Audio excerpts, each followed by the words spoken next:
Hello guys and welcome to my channel Virtual Commerce Classes. This is Harsh Agarwal and today we will be discussing class 11th Economics Microeconomics chapter 1 the introduction to microeconomics.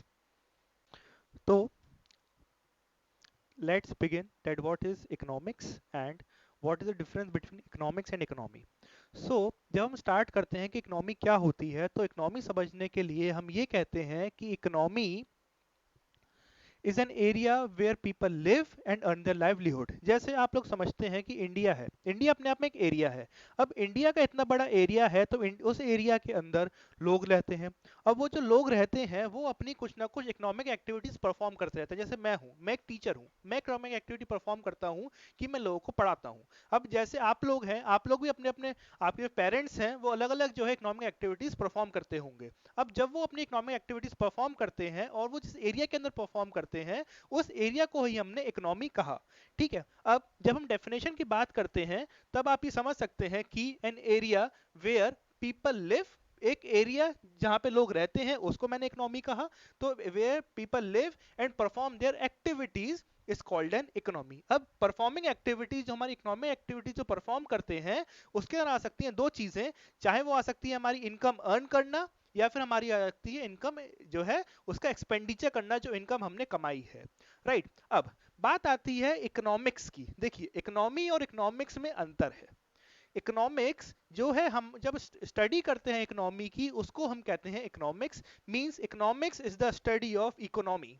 Right, the study of economy is known as economics. And the study when we do the study we can do the study in different scale, कि हम अलग अलग scale में study कर सकते हैं। अब वो स्केल क्या है? दो स्केल बनाए हमने, जब हमने उसको छोटे लेवल पे पढ़ा और जब हमने पढ़ा उसको एक बड़े लेवल पे। जब हमने उसको छोटे लेवल पे पढ़ा तो हमने उसको कहा माइक्रो इकोनॉमिक्स, मतलब कि जब हमने उसको एक एक माइक्रो लेवल पे मतलब कि छोटे लेवल पे पढ़ा उसको हमने कहा micro economics. On the other hand जब हम इकोनॉमिक्स को पढ़ते हैं एट अ लार्जर लेवल, कि जैसे हम लेवल ले रहे हैं कंट्री का, तो या फिर हम ले रहे हैं एक स्टेट का, जैसे हम मेरी स्टेट जो है उत्तर प्रदेश है, तो उत्तर प्रदेश स्टेट को अगर मैं देखता हूं तो मेरा मैक्रो लेवल पे है। या फिर मैं पूरे इंडिया स्टेट को, जो इंडिया अपने आप में एक कंट्री है, उसको देखता हूं तो मेरा मैक्रो लेवल है। देखिए माइक्रो लेवल के अंदर हम क्या करते हैं, लेवल ऑफ एन इंडिविजुअल। हम इकोनॉमिक्स को तो स्टडी करते हैं बट इकोनॉमिक्स को हम स्टडी करते हैं at the level of an individual, कि एक इंडिविजुअल कैसे अपनी इकोनॉमिक एक्टिविटीज परफॉर्म करता है। अपनी इकोनॉमिक एक्टिविटीज परफॉर्म करते टाइम वो क्या क्या चीजें ध्यान में रखता है, जब हम उसको स्टडी करते हैं तो हम करते हैं माइक्रो इकोनॉमिक्स स्टडी। और माइक्रो इकोनॉमिक्स को तभी कहा गया है study at the level of an individual. और इसके अंदर जो हमारे फैक्टर्स आते हैं या फिर जो हमारे टॉपिक्स आते हैं जिसको हम पढ़ते हैं वो कॉन्सेप्ट्स हैं हमारे। एक तो इंडिविजुअल डिमांड हो गया और एक होता है ऐसे ही इंडिविजुअल सप्लाई। कौन सा हो गया हमारा? Individual supply. ठीक है, अब individual demand individual supply. On the other hand जैसे मैंने कहा मैक्रो इकोनॉमिक्स क्या है, जब हम इकोनॉमिक्स को स्टडी करते हैं एक लार्जर लेवल पर तो हमारा वो लेवल आ जाता है मैक्रो लेवल, मतलब कि at a larger level macro level. Again I am saying at a larger level, मतलब कि हमारा मैक्रो लेवल वो आ गया हमारा मैक्रो इकोनॉमिक्स। अब मैक्रो इकोनॉमिक्स के अंदर क्या करा मैंने, स्टडी करी एट अ लार्जर लेवल। अब लार्जर लेवल का मतलब क्या है? the level at which is larger than a level of an individual, मतलब कि जब हम एक इंडिविजुअल की डिमांड की बात करेंगे तब हम बात करते हैं माइक्रो लेवल की।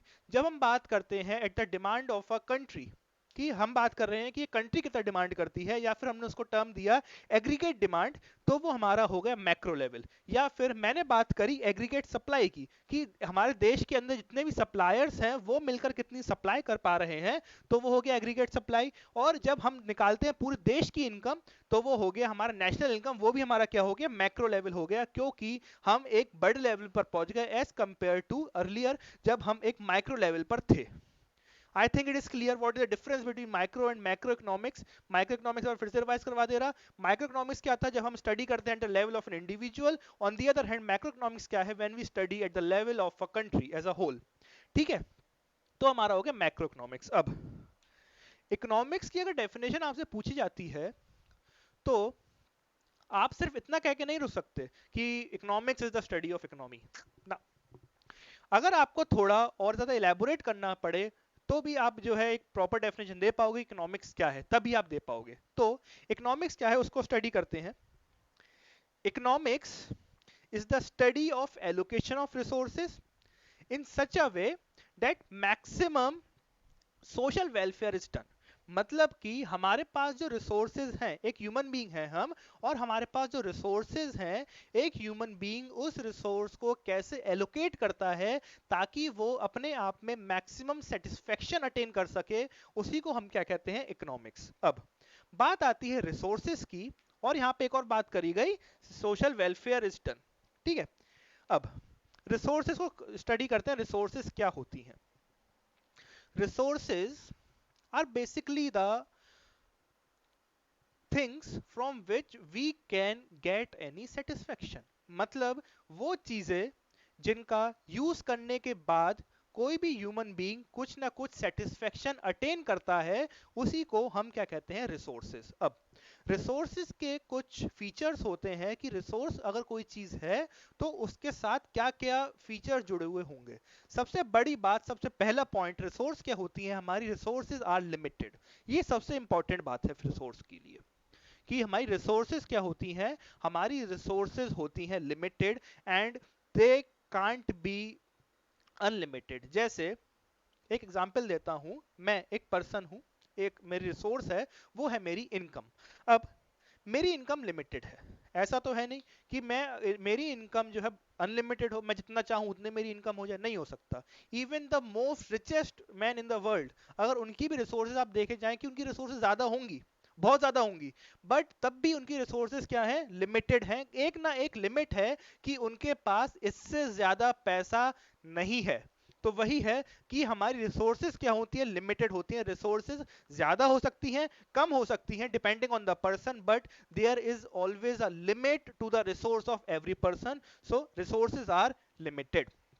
ठीक है, अब रिसोर्सेज ही वो चीज होती हैं जिसकी वजह से हम सेटिस्फैक्शन अटेन कर पाते हैं।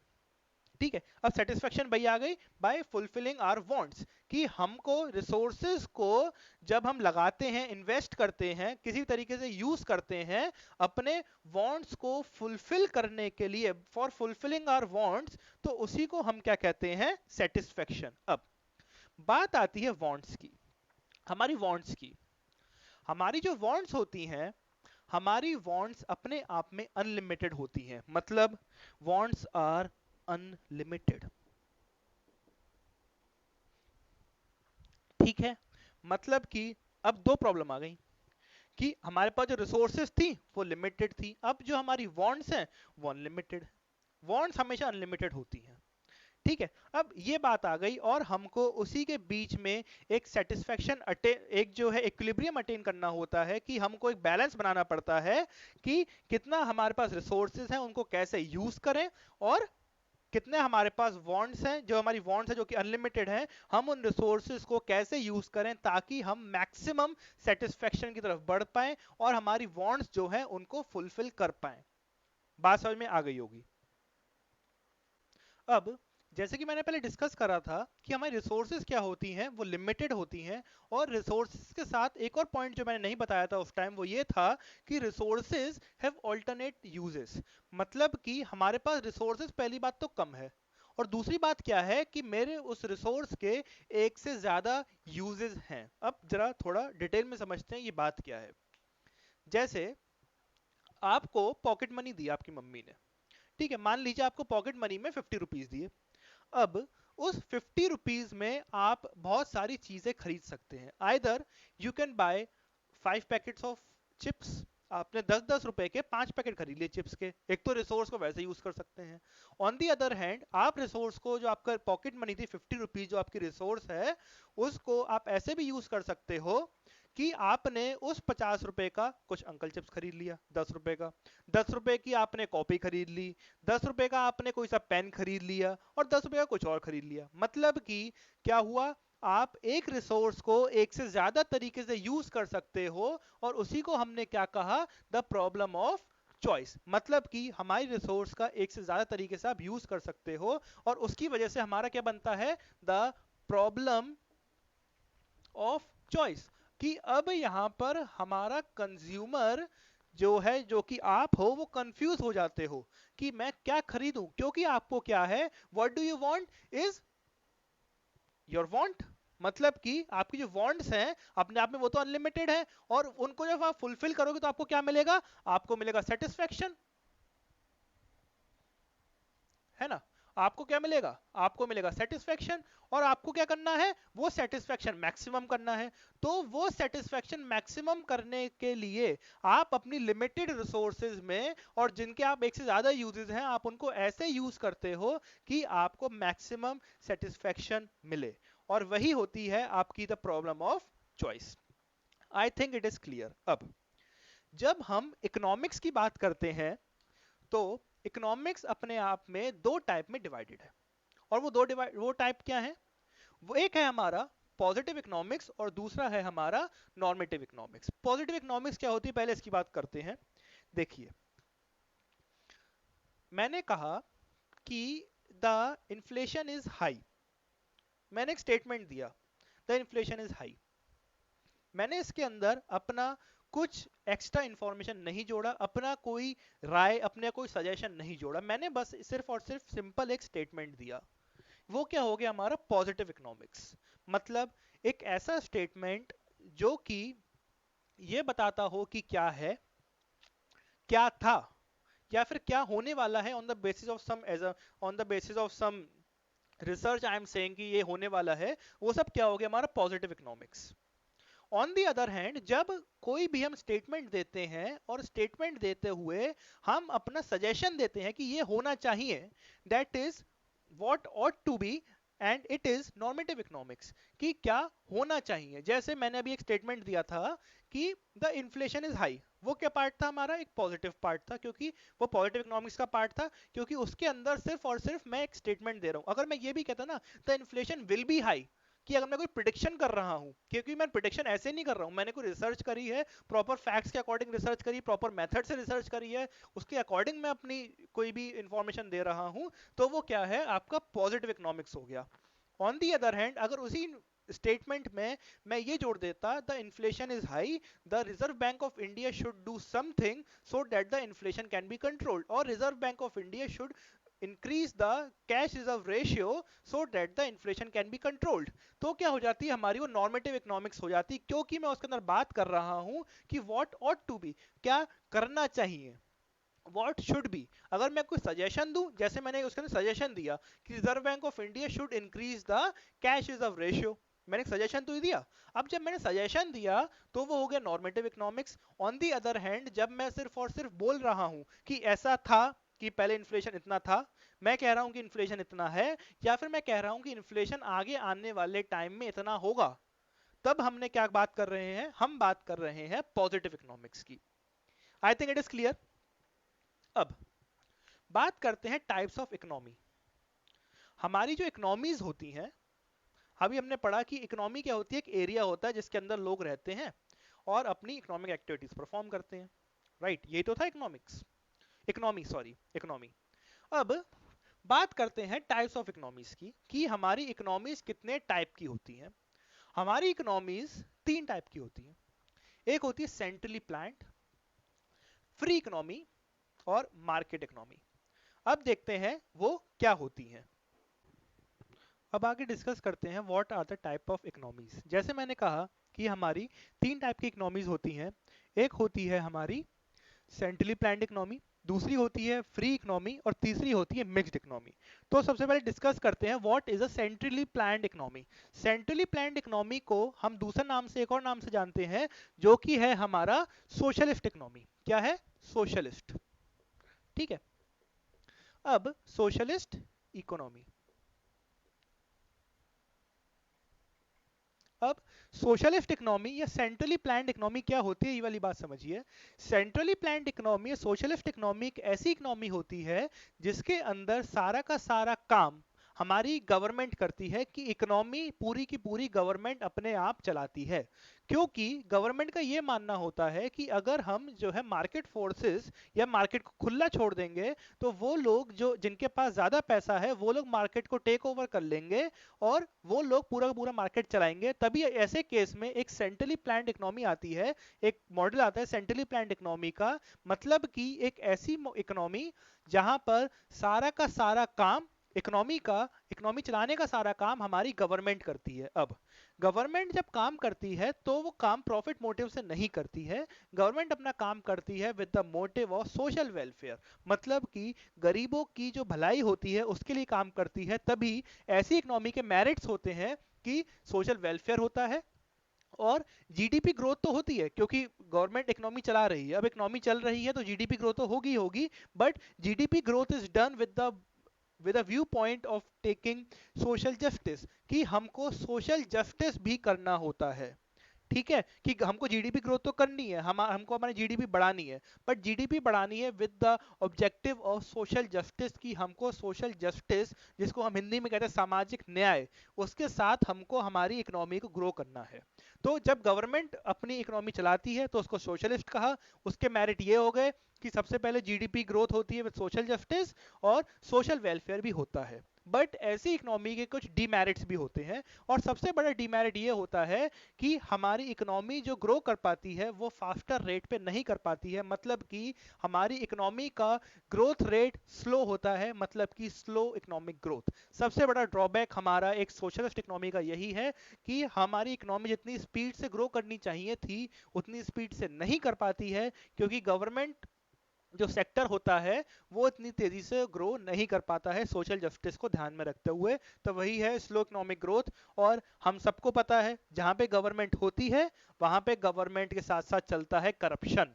तो वही है कि गवर्नमेंट एंटरप्राइज अपने आप में करप्ट होते हैं, करप्शन के साथ साथ इनएफिशिएंट होते हैं, और इसी वजह से हमारी इसका ये ड्रॉबैक है। आई थिंक क्लियर है।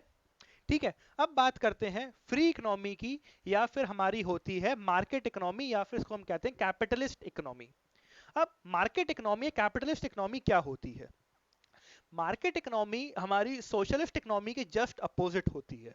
मतलब सोशलिस्ट इकोनॉमी में क्या था, या सेंट्रली प्लान्ड इकोनॉमी में क्या था, कि हमारी जो गवर्नमेंट है वो सभी सब इकोनॉमिक एक्टिविटीज करती है। यहाँ पे क्या होता है, गवर्नमेंट होती ही नहीं है, गवर्नमेंट का रोल एब्सेंट होता है। गवर्नमेंट का जो है रोल नहीं है, और सिर्फ हमारा प्राइवेट सेक्टर ही इन्वॉल्व्ड है हमारी इकोनॉमिक एक्टिविटीज में। तभी एक लाइन भी कही जाती है कि the government should have no business in business, मतलब कि जो हमारा बिजनेस है उसके अंदर गवर्नमेंट बिल्कुल इंटरफेयर नहीं करती है। इकोनॉमिक एक्टिविटीज पूरी पूरी हमारी मार्केट फोर्सेस, मतलब प्राइवेट सेक्टर को दे दी जाती है। और हमेशा याद रखिएगा पूरे इकोनॉमिक्स पढ़ते हुए कि हमारी मार्केट फोर्सेस दो ही होती हैं, वो है हमारी डिमांड और सप्लाई। ठीक है, अब आगे बढ़ते हैं इसके मेरिट्स और डिमेरिट्स पे। जो हमारी सेंट्रली प्लान्ड, सॉरी, जो हमारी सोशलिस्ट, जो हमारी कैपिटलिस्ट इकोनॉमी होती है, उसके अंदर हमारा सबसे बड़ा मेरिट ये होता है कि उसके अंदर हमारी जीडीपी ग्रोथ रेट फास्टर होती है। मतलब कि जब हम जीडीपी ग्रो करते हैं एक कैपिटलिस्ट इकोनॉमी में, तो कैपिटलिस्ट इकोनॉमी में जीडीपी ग्रोथ रेट फास्टर होती है, क्योंकि इसके अंदर सिर्फ और सिर्फ प्राइवेट सेक्टर होता है, और प्राइवेट सेक्टर का मेन मोटिव क्या होता है, प्रॉफिट अर्निंग। अब अगर उनको अपना प्रॉफिट बढ़ाना होता है तो वो इकोनॉमिक एक्टिविटीज इतने ज्यादा करते हैं कि प्रॉफिट बढ़ता है, और जब प्रॉफिट बढ़ता है तो क्या होता है, जीडीपी तो अपने आप बढ़ती है। ठीक है, तो वही है, जीडीपी ग्रोथ इज फास्टर और profit maximisation is the main motive, और वो ऑब्जेक्टिव हम फुलफिल कर पाते हैं हमारी एक कैपिटलिस्ट इकोनॉमी में। ठीक है, अब बात करते हैं इसके डीमेरिट की। देखिए, सबसे बड़ा डीमेरिट जिस वजह से गवर्नमेंट एंटर करती है किसी भी इकोनॉमी में, वो क्या बताया मैंने, सोशल वेलफेयर। गवर्नमेंट का मेन मोटिव क्या होता है, सोशल वेलफेयर। अब हमारी ये क्या है, कैपिटलिस्ट इकोनॉमी, जब गवर्नमेंट ही एब्सेंट है तो सोशल वेलफेयर भी नहीं होगा ना। तो वही बात है, वही इसका डिमेरिट है कि the social welfare is neglected, कि हमारा जो सोशल वेलफेयर होता है वो निग्लेक्ट हो जाता है। और दूसरा पॉइंट ये होता है, जब सोशल वेलफेयर निग्लेक्ट हो गया तो जो हमारा रिच है वो रिच होता चले जाता है, और जो पुअर है वो पुअर होता चले जाता है। और इसी की वजह से हम कहते हैं the gap between the rich and the poor increases. जो गैप है दोनों के बीच का, जैसे ये रिच है ये पुअर है, तो रिच तो और रिच होता जाएगा, और जो पुअर है वो और ज्यादा पुअर होता जाता है। और इसी वजह से एक डीमेरिट है हमारा एक कैपिटलिस्ट इकोनॉमी का, कि the gap between the rich and poor always increases in a capitalist economy. अब बात करते हैं एक मिक्स्ड इकोनॉमी की। देखिए, एक बात समझ लीजिए, ये जो दोनों कंडीशंस हैं ये अपने आप में प्रैक्टिकली नहीं होती हैं, इसको हम कहते हैं रियल कंडीशन। मतलब कि ये रियल लाइफ में एप्लीकेबल नहीं है। ऐसा कोई सी कंट्री नहीं है जिसके अंदर सारा का सारा काम गवर्नमेंट करती है, प्राइवेट सेक्टर कुछ नहीं करता है। काम जो प्रपोर्शन है वो ऊपर नीचे हो सकता है, बट ऐसी कोई इकोनॉमी नहीं होती जिसके अंदर प्राइवेट सेक्टर है ही नहीं, या फिर कोई ऐसी इकोनॉमी नहीं होती जिसके अंदर सिर्फ और सिर्फ प्राइवेट सेक्टर ही गवर्नमेंट सेक्टर नहीं है। ये सारी की सारी हमारी रियल कंडीशन है। बट ये जो मिक्स्ड इकोनॉमी है, मिक्स्ड इकोनॉमी अपने आप में रियल कंडीशन है। अब ये बात समझते हैं कि मिक्स्ड इकोनॉमी क्या होती है। देखिए, मिक्स्ड इकोनॉमी में क्या है कि जो हमारा प्राइवेट सेक्टर और गवर्नमेंट सेक्टर आपस में मिलकर काम करता है। ये प्राइवेट है और ये गवर्नमेंट है, तो ये आपस में मिलकर काम करेंगे। ऐसा नहीं होगा कि सिर्फ और सिर्फ हमारा प्राइवेट सेक्टर है या फिर सिर्फ और सिर्फ गवर्नमेंट सेक्टर है। दोनों आपस में मिलकर काम करते हैं, दोनों इकोनॉमी को चलाने के लिए आपस में काम करते हैं। और जो कि रियल लाइफ सिचुएशन है भी हर एक कंट्री के अंदर, चाहे वो कितनी भी ज्यादा सोशलिस्ट कहे अपने आप को, बट वहां पर भी प्राइवेट सेक्टर एग्जिस्ट करता है, काम करता है, चाहे छोटे स्केल पर हो या फिर जो बड़ी से बड़ी कंट्री हो जहां पर जो कैपिटलिस्ट हो, पर जो है वहां पर भी हमारा गवर्नमेंट सेक्टर होता ही होता है।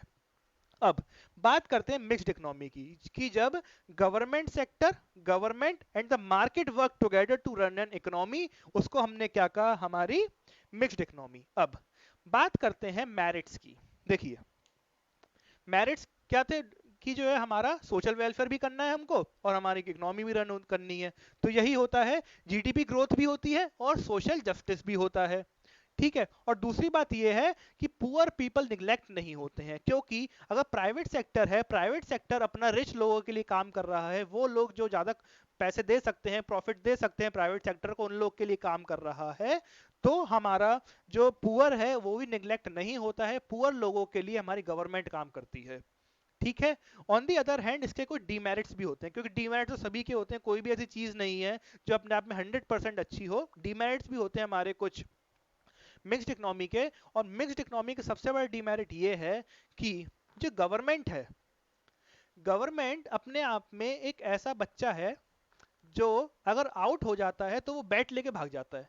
मतलब कि गवर्नमेंट अगर जो है खुद काम तो करती नहीं है, क्योंकि आपको पता है करप्ट होती है और इनएफिशिएंट होती है उसकी जितनी भी एंटरप्राइजेस होती हैं, बट वो प्राइवेट सेक्टर को भी काम नहीं करने देती। और यही डिमेरिट है हमारी एक मिक्स्ड इकोनॉमी का, कि the government don't let private sector function. वो कहते हैं कि ना ही हम खुद काम करेंगे ना ही आपको करने देंगे। गवर्नमेंट बार बार इंटरफेयर करती है हमारे प्राइवेट सेक्टर के काम में, और यही सबसे बड़ा ड्रॉबैक है हमारी एक मिक्स्ड इकोनॉमी का। और दूसरा सेक्टर ये है कि जो गवर्नमेंट सेक्टर है उसमें अपने आप में करप्शन है, क्योंकि कुछ भी ऐसे एंटरप्राइज तो होंगे ही ना जो गवर्नमेंट के होंगे, और उसके अंदर क्या होगा, हमारा करप्शन होता ही होता है। I think it is clear कि हमारी तीन टाइप की इकोनॉमीज क्या होती हैं, उनके मेरिट्स क्या होते हैं, डीमेरिट्स क्या होते हैं, और उनके फंक्शंस क्या क्या होते हैं, उनके फीचर्स क्या क्या होते हैं। आई होप आपको ये वीडियो अच्छा लगा होगा। आगे चल के हमारे माइक्रो इकोनॉमिक्स में या क्लास 11th में या फिर क्लास 12th में भी जितने भी टॉपिक्स हैं उनके ऊपर डिटेल्ड वीडियोस हम बनाने वाले हैं।